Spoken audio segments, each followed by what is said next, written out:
Hi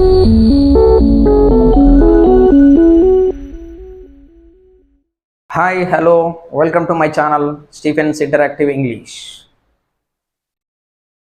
ఈ రోజు నుంచి 5వ తారీఖు నుండి intermediate first year exams start అవుతున్నాయి. 6వ తారీఖు నుంచి intermediate second year exams start అవుతున్నాయి. కాబట్టి చాలామందికి ఎగ్జామ్స్ ఫస్ట్ ఇయర్స్ వాళ్ళకి ఏ విధంగా రాయాలి, ఎగ్జామ్ ఎలా రాయాలని కొంచెం టెన్షన్ అయితే ఉంది. మీరు టెన్షన్ పడాల్సిన అవసరం లేదు. ఈరోజు సెకండ్ లాంగ్వేజ్ జరుగుతుంది, నెక్స్ట్ మనకి ఇంగ్లీష్ జరగబోతుంది. కాబట్టి స్టూడెంట్స్ అందరూ కూడా టెన్షన్ పడకుండా ఉండడం కోసం నేను ఈ వీడియో చేయడం అనేటువంటి జరుగుతుంది. కాబట్టి మీరు ఈ యొక్క వీడియోని మీరు విన్నట్లయితే ఖచ్చితంగా 79 out of 80కి ఖచ్చితంగా వస్తాయి. కాబట్టి మీరు ఈ వీడియోని చాలా జాగ్రత్తగా వినండి. నేను చెప్పిన విధంగానే మీరు ప్రిపేర్ అయితే మంచి మార్కులతో పాస్ అయ్యే అవకాశం ఉంటుంది. కాబట్టి ఇప్పుడు మనము టైం వేస్ట్ చేయకుండా మనము క్లాస్లోకి వెళ్దాం.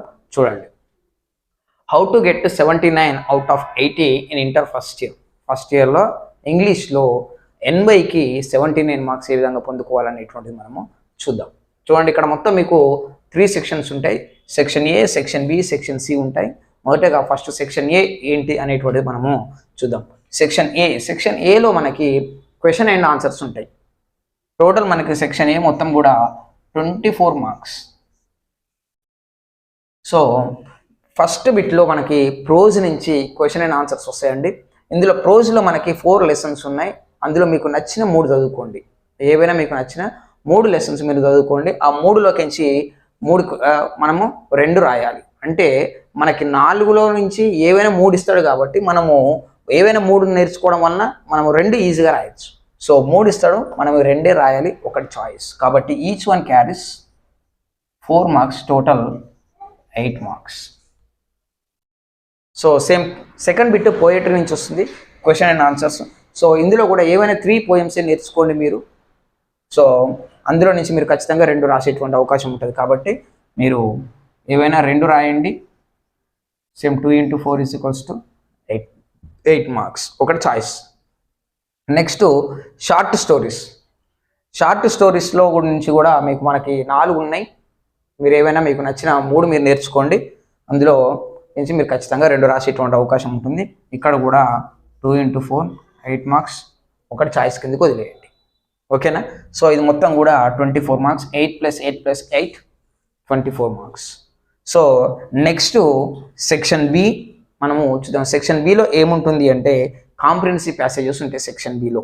సో ఈ కాంప్రిహెన్సివ్ ప్యాసేజ్ అంటే ఏం లేదు, ప్యాసేజ్ ఇస్తాడు, దాని కింద మనకి 6 క్వశ్చన్స్ ఇస్తాడు. క్వశ్చన్స్ చదవాలి. ఆ ప్యాసేజ్లో ఉన్నటువంటి ఒక ఆన్సర్స్ని మనం ఏం చేయాలంటే ఫైండ్ అవుట్ చేసి మనము ఆన్సర్ రాయాలి. ఇలా మీకు 6 క్వశ్చన్స్ ఇస్తాడు. ఆ 6 క్వశ్చన్స్ను కూడా మీరు ఖచ్చితంగా రాయాలి. చాయిస్ ఉంది, 4 రాయమన్నాడు కదా అంటే 6 ఇస్తాడు, మనం 4 రాయాలి. 4 రాయమన్నాడు కదా, 4 రాసి రావద్దు, 6 రాయాలి. అలా రాయడం వల్ల ఏంటంటే ఒకవేళ నువ్వు రాసినటువంటి 4లో ఒకటి రాంగ్ అయినా మనకి ఇంకొకటి కలిసి వచ్చేటువంటి అవకాశం ఉంటుంది. సో 6 రాయండి. అందులో 2 రాంగ్ అయినా మనకి 4 రైట్ అవుతాయి. కాబట్టి మనకి 4 మార్కులు వచ్చే అవకాశం ఉంటుంది. కాబట్టి ఇక్కడ మనకి 4 into 1 = 4 marks. So 5th bit కూడా ఇదే, సేమ్ 4 into 1 = 4 మార్క్స్. మరి దీన్ని ఎలా రాయాలి అని అంటే ఇక్కడ చెప్తా చూడండి. ఫర్ ఎగ్జాంపుల్ ఇది ఆన్సర్ పేపర్ అనుకోండి. ఇందులో ఇప్పుడు ఇది 4th బిట్ కాబట్టి క్వశ్చన్ నెంబర్, బిట్ నెంబర్ ఎప్పుడు కూడా మార్జిన్ బయట వేయాలండి. సో ఇక్కడ 4th బిట్ అనేసి ఇందులో 6 క్వశ్చన్స్ ఉంటాయి. కాబట్టి 1 2 3 4 5 6 అనే సీరియల్గా రాయాలి. కొంతమంది ఏం చేస్తారంటే 6 ఆన్సర్ వస్తుంది కానీ ఫస్ట్ అది రాస్తారు, 4 ఆన్సర్ వస్తుంది తర్వాత ఫస్ట్ ఆన్సర్ లాస్ట్కి రాద్దామని అట్లా వదిలేస్తుంటారు. అట్లా కాదు, సీరియల్గా రాయండి. మీకు వచ్చిన ఆన్సర్ ఫస్ట్ రాయండి, రాని ఆన్సర్ అంటే ఫస్ట్ ఆన్సర్ వస్తే రాయండి, సెకండ్ ఆన్సర్ రాస్తే స్పేస్ వదిలేయండి, థర్డ్ ఆన్సర్ రాయండి, ఫోర్త్ రాస్తే స్పేస్ వదిలేయండి. మనం రాయాల్సింది 4 కాబట్టి మనం 4 ఉంటే సరిపోతుంది. అయ్యో గ్యాప్ ఇవ్వడం వల్ల క్వశ్చన్ వదిలేస్తే మార్కులు కట్ చేస్తారేమో అనేటువంటి ఆలోచన మీరు పెట్టుకోవద్దు. మీరు 4 రాయాలి కాబట్టి 4 రాస్తే సరిపోతుంది. కానీ మీరు ఇలా రాయడం ఏంటంటే పేపర్ ఇవాల్యుయేషన్ చేసే దగ్గర ఏ విధంగా ఉంటుందంటే ఇవాల్యుయేటర్ ఆన్సర్స్ అన్ని బై హ్యాడ్ చేస్తారు. అప్పుడు క్వశ్చన్ చూసే అవకాశం ఉండదు. ఫాస్ట్గా కరెక్షన్ చేస్తూ ఉంటాడు. కాబట్టి ఇక్కడ ఆన్సర్స్ సీరియల్గానే చూసుకుంటూ వెళ్తూ ఉంటాడు. కాబట్టి మనం అలా రాస్తే బెటర్ అన్నట్టు.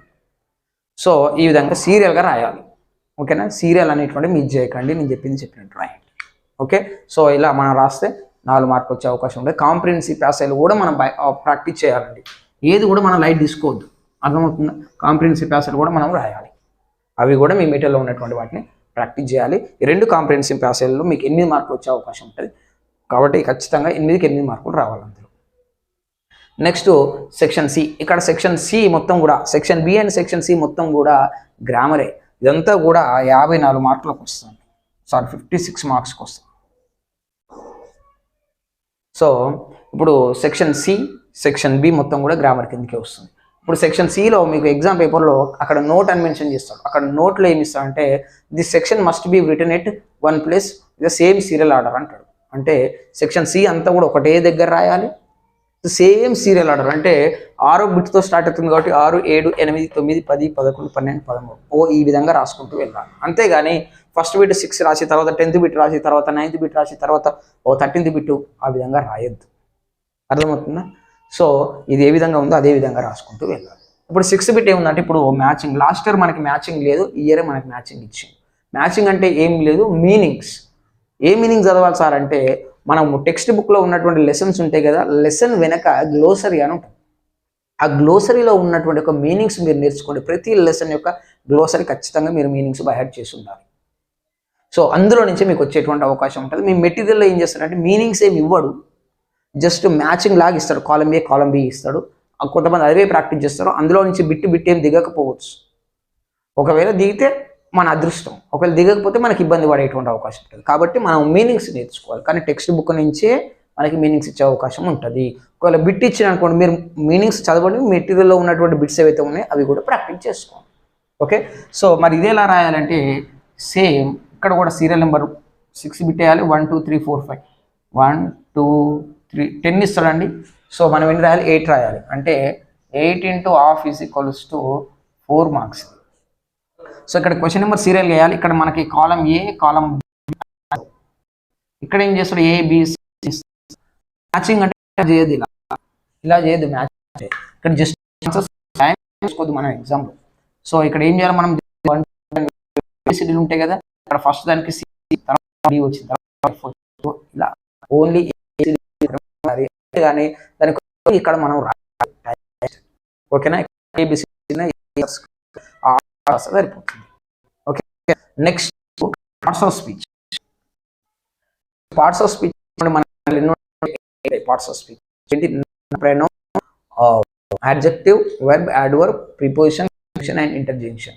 ఈ 8 నేర్చుకోండి, నేర్చుకోండి. సో దాంట్లో మీ మెటీరియల్ వెనక ఉన్నటువంటి ప్రాక్టీస్ బిట్స్ ఉంటాయి. ఆ ప్రాక్టీస్ బిట్స్ కూడా ప్రాక్టీస్ చేయండి. మెటీరియల్లో నుంచి వస్తాయి, బయట నుంచి రావు. కన్ఫర్మ్గా మెటీరియల్ నుంచి బయట నుంచి అవకాశం లేదు. మీ మెటీరియల్ వెనక ప్రాక్టీస్ బిట్స్ కూడా మీకు 6 బిట్స్ ఉంటాయి. రివిజన్ టెస్ట్ కూడా ఉంటాయి. రివిజన్ టెస్ట్ కూడా ప్రాక్టీస్ చేయాలి, గుర్తుపెట్టుకోండి. చాలా చాలా ఇంపార్టెంట్ రివిజన్ టెస్ట్. మీకు ఈ పార్ట్స్ ఆఫ్ స్పీచ్ ఎన్ని మార్కులకు వస్తుంది అంటే ఇది కూడా సేమ్ 4 మార్క్స్ అంటే ఇక్కడ మనకు టోటల్ 10 ఇస్తాడు. మనం ఏం రాయాలంటే 8 × ½ = 4 మార్క్స్. మీకు ప్యాసేజ్ లాగా ఇచ్చినప్పుడు for example I play chess అని ఇచ్చి ఇక్కడ 1 నెంబర్ పెడతాడు, ఇక్కడ 2 నెంబర్ పెడతాడు, లేదంటే ఇక్కడ 2 నెంబర్ పెట్టిండు అనుకోండి. ఈ నెంబర్కి ముందున్నటువంటి దాన్ని కాదు, ఇగో ఇక్కడ నెంబర్కి లెఫ్ట్ సైడ్లో ఉన్నటువంటిది ఏదైతే ఉందో దీని పార్ట్స్ ఆఫ్ స్పీచ్ రాయాలి, దీని పార్ట్స్ ఆఫ్ స్పీచ్ రాయాలి.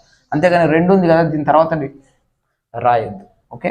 సో 1 నెంబర్ ఐ ఉంది కాబట్టి ఐ అంటే మనం ఎలా రాయాలి మరి, ఎగ్జామ్లో బిట్ నెంబర్ వేసి ఇలా 1 2 3 ఉంటే మార్జిన్ లోపల వేయాలి, బిట్ నెంబర్ క్వశ్చన్ నెంబర్ ఉంటే మార్జిన్ బయట వేయాలి. ఇప్పుడు ఫర్ ఎగ్జాంపుల్ ఇంకా రాస్తాం,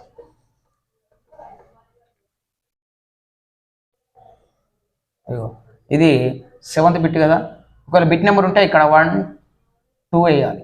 లేదు బిట్ నెంబర్ లేదు అనుకున్నప్పుడు మనం ఏం చేయాలి, ఇక్కడ ఓన్లీ 1 2 3 రాయాలి. ఇక్కడ 1 ఏముంది, ఐ ఉంది, ఐ ఏంటిది ప్రొనౌన్, 2 ఏంటిది ప్లే, ప్లే అంటే ఏంటిది అది వెర్బ్. ఇలా వర్డ్ రాయాలి, దాని తర్వాత ఏ పార్ట్స్ ఆఫ్ స్పీచ్ వస్తుంది అనేటువంటి మనం రాయాలి. ఓకేనా. సో ఖచ్చితంగా మీరు ప్రాక్టీస్ చేయాలండి, ఇది చాలా చాలా ఇంపార్టెంట్. చాలా మందికి ఇక్కడ మార్కులు పోయేటువంటి అవకాశం ఉంటుంది. జస్ట్ 6 to 7 బిట్స్ రివిజన్ టెస్ట్తో కలిపి మనకి 8 or 9 బిట్స్ ఉంటాయి అంతే, చాలా ఈజీ. అందులో నుంచే వస్తాయి. ఖచ్చితంగా స్టోరీ లాగా రావచ్చు, లేదంటే సెంటెన్స్ లాగా రావచ్చు, కానీ మ్యాక్సిమం స్టోరీ లాగా ఇచ్చే అవకాశం ఉంటుంది. ఓకేనా. సో ఇది ఖచ్చితంగా మీరు ప్రాక్టీస్ చేయాలి. Next articles. ఆర్టికల్స్లో మనకి a comma an comma the, ఇందులో కూడా 10 ఇస్తాడు. 8 × ½ = 4 మార్క్స్. సో ఇక్కడ కూడా మీకు నెంబర్స్ ఇస్తాడు, డాష్ పక్కకి నెంబర్స్ ఇస్తాడు. ఆ ఆ నెంబర్స్లో మనం ఏ ఆర్టికల్ వస్తుందో రాయాలి. ఇది కూడా ఎలా రాయాలంటే సేమ్ ఇదే విధంగా ఇప్పుడు పార్ట్స్ స్పీచ్ ఎలా రాసామో ఇలానే రాయాలి. ఇక్కడ 8th బిట్ అని పెట్టి ఫస్ట్ బిట్లో 1 2 3 నెంబర్లు ఉంటే ఫస్ట్ డాష్ కాడ ఏ వస్తే ఏ, యాన్ వస్తే యాన్. సెకండ్ బిట్లో 3 4 ఉంటే ద ఇలా రాయాలి. ఇది bit number, question number, margin బయట, ఇక్కడ డాష్లలో నెంబర్స్ ఉంటాయి కాబట్టి మార్జిన్ లోపల రాయాలి. ఓకేనా? సో ఈ ఆర్టికల్స్ కూడా మీ మెటీరియల్ వెనుకున్నటువంటి వాటిని మీరు ప్రాక్టీస్ చేయండి, పర్ఫెక్ట్గా ప్రాక్టీస్ చేయండి. ఖచ్చితంగా మార్కులు వచ్చే అవకాశం ఉంటుంది, మంచి మార్కులు వస్తాయి. మీరు పర్ఫెక్ట్గా ప్రాక్టీస్ చేస్తే కన్ఫ్యూజ్ అవుతారు చాలామంది. కన్ఫ్యూజ్ అవ్వద్దు, గుర్తుపెట్టుకోండి. ఆర్టికల్స్ రిపీట్ అయితే ద ఏ యాన్ అని వచ్చే అవకాశం ఉంటుంది. అయ్యో ఏ ఇన్నిసార్లు వస్తుంది రాదేమో, యాన్ వస్తుందేమో అని మీరు అనుకోవద్దు, వచ్చే అవకాశం ఉంటుంది. వచ్చినా మీరు రాయండి. నెక్స్ట్ ప్రీపోజిషన్స్ మనకి అరౌండ్ 32 ప్రిపోజిషన్స్ ఉన్నాయి. చాలా ఇంపార్టెంట్, చాలా ఎక్కువ ఉన్నాయి, కానీ నేను చెప్పినటువంటి 32 ప్రిపోజిషన్స్ చాలా ఇంపార్టెంట్. సో ఆ యొక్క ప్రీపోజిషన్స్ మీ మెటీరియల్లో ఉన్నాయి, ప్రాక్టీస్ చేయండి. సో ఇవి కూడా మీకు 10 ఇస్తాడు, 8 రాయాలి. 8 × ½ = 4 మార్క్స్. మీ మెటీరియల్ని కాకుండా బయట నుంచి రావు, మీ మెటీరియల్ని మీరు ప్రాక్టీస్ చేయాలి, గుర్తుపెట్టుకోండి. సో మీరు ఇక ఓన్లీ రూల్స్ చదివి ప్రాక్టీస్ చేయకపోతే వేస్టే. రూల్స్ చదవాలి, దాంతోపాటు మీరు ప్రాక్టీస్ కూడా చేయాలి. ప్రాక్టీస్ మేక్స్ మ్యాన్స్ పర్ఫెక్ట్ అంటారు అందుకే. సో మీరు ఖచ్చితంగా ప్రాక్టీస్ చేయండి, అందులో నుంచే వస్తుంది. ఇందులో కూడా స్టోరీ రూపంలో వస్తుంది, సెంటెన్స్ రూపంలో వస్తాయి. కానీ మీ మెటీరియల్ ఏ బిట్ అవుతుందో each and every bit is very important. So you people need to practice it. Next verb ఫామ్స్ని మనం ఏమంటామంటే టెన్సెస్ అంటాం. సో వెర్బ్ ఫామ్స్ మీకు ఎన్ని మార్కులకు వస్తుంది అంటే 4 మార్క్స్కి వస్తుంది. ఇక్కడ 6 క్వశ్చన్స్ ఇస్తాడు, మనము 4 రాయాలి. 4 × 1 = 4 మార్క్స్. సో ఎన్ని డాష్లు ఉంటే అన్ని మార్కులు. సో ఫస్ట్ బిట్లో 2 డాషెస్ ఉన్నాయి అనుకోండి, దీనికి ఒక మార్కు, దీనికి ఒక మార్కు. అట్లా మన 6 క్వశ్చన్స్ అంటే 6 క్వశ్చన్స్ ఏమి ఉండవు, 3 బిట్స్ ఇస్తాడు. 3 బిట్స్లో మనకి 2 డాషెస్ ఉంటాయి, అంటే డాష్కి ఒక్కొక్క మార్క్ అని అర్థం. ఆ విధంగా మీరు ఎగ్జామ్ రాస్తుంటే మీకు అర్థమవుతుంది.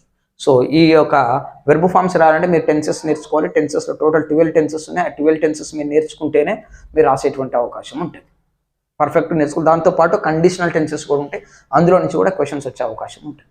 కాబట్టి మనం ఏది కూడా లైట్ తీసుకోవద్దు, ఖచ్చితంగా ప్రతి ఒక్కటి కూడా మనం చదవాలి. ఓకేనా? నెక్స్ట్ ఇక్కడ ట్రాన్స్ఫర్మేషన్ ఆఫ్ సెంటెన్స్ ఉంటాయి. ట్రాన్స్ఫర్మేషన్ ఆఫ్ సెంటెన్సెస్లో మనకి టోటల్ 4 టాపిక్స్ నుంచి మనకి 6 క్వశ్చన్స్ వస్తాయండి.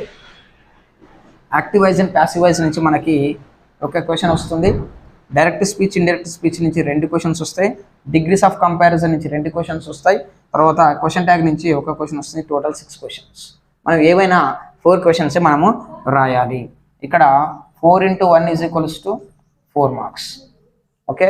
సో ఇక్కడ AV and PV, active voice and passive వాయిస్ని మీరు రూల్స్ చదివి ప్రాసెస్ ఉంటుంది, ఆ ప్రాసెస్ నేర్చుకుంటే ఖచ్చితంగా మీరు ఆన్సర్ చేయగలరు. దీన్ని ప్రాక్టీస్ చేయాల్సిన అవసరం లేదు, మీరు రూల్సే చదవాలి. ఫస్ట్ రూల్స్ చదివితే సరిపోతుంది. నెక్స్ట్ డిఎస్ అండ్ ఐడిఎస్ అంటే డైరెక్ట్ స్పీచ్ అండ్ ఇండైరెక్ట్ స్పీచ్లో కూడా ఇక్కడ టేబుల్స్ ఉంటాయి.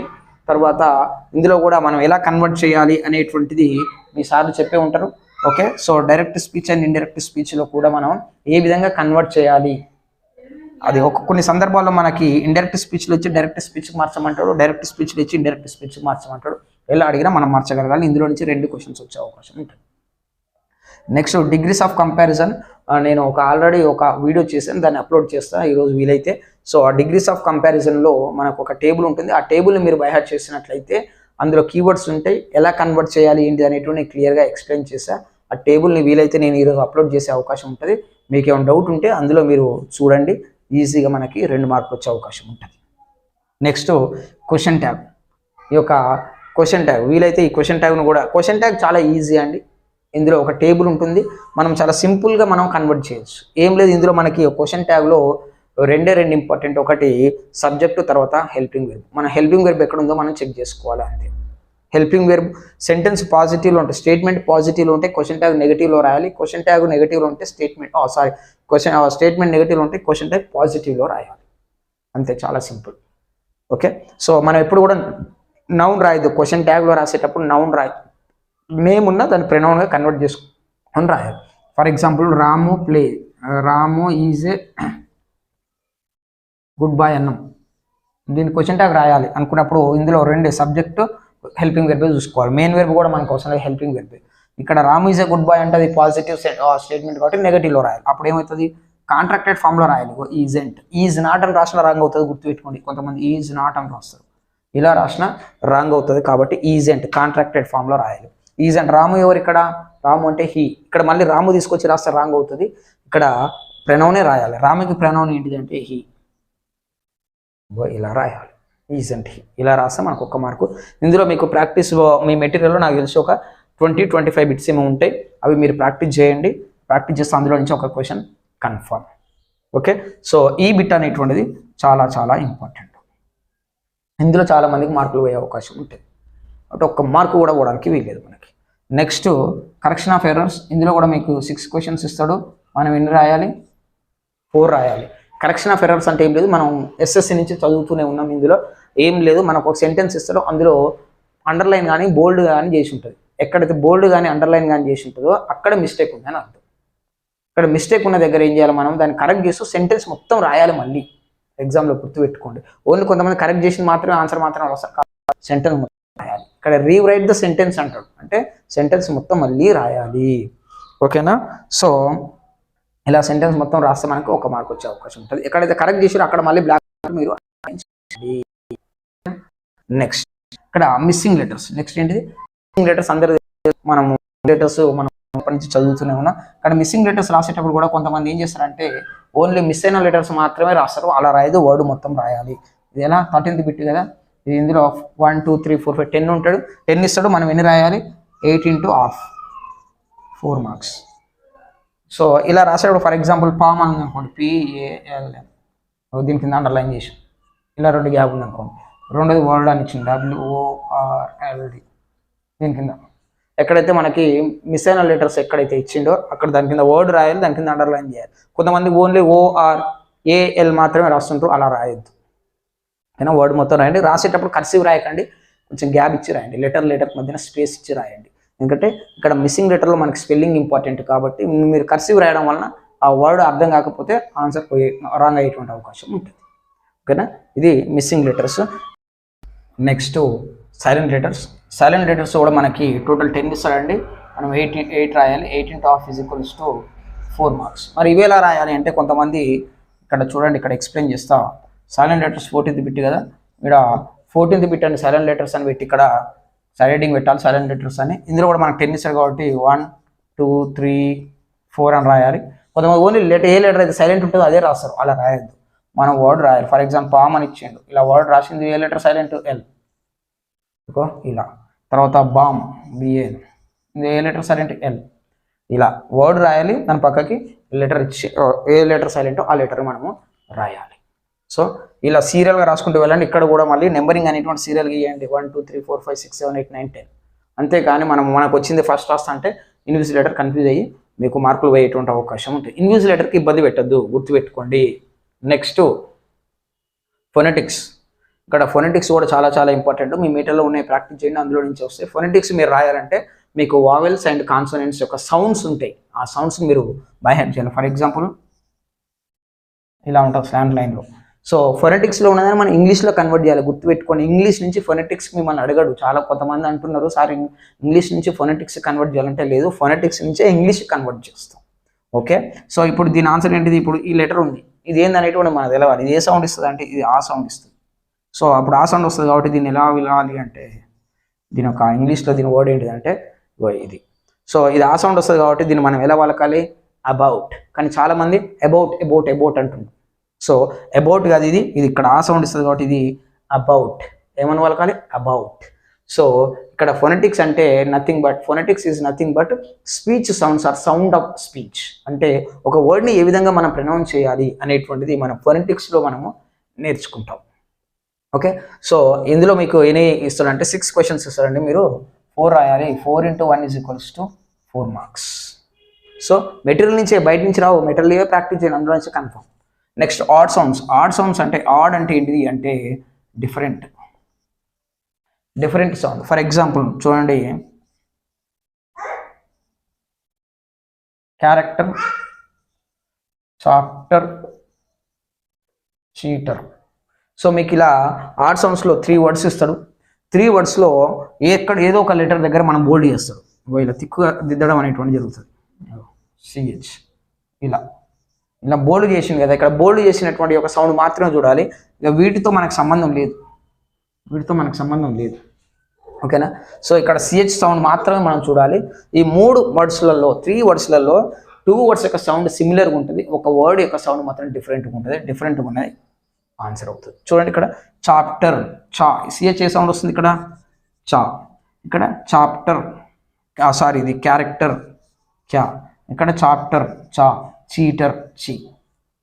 చూడండి ఇక్కడ క్యారెక్టర్, చాప్టర్, చీటర్. ఇక్కడ చా గుణింతం, అంటే చాకి సంబంధించిన అన్ని కూడా సిమిలర్ సౌండ్ అని అర్థం. సో ఇదంతా కూడా సేమ్ కేటగిరీ. సో ఇక్కడ ఈ 2 కూడా సేమ్ ఉన్నాయి, ఇక్కడ డిఫరెంట్గా ఉన్నది ఏంటిది, క్యా అంటే క్యారెక్టర్. ఆన్సర్ ఏమవుతుంది, క్యారెక్టర్ అవుతుంది.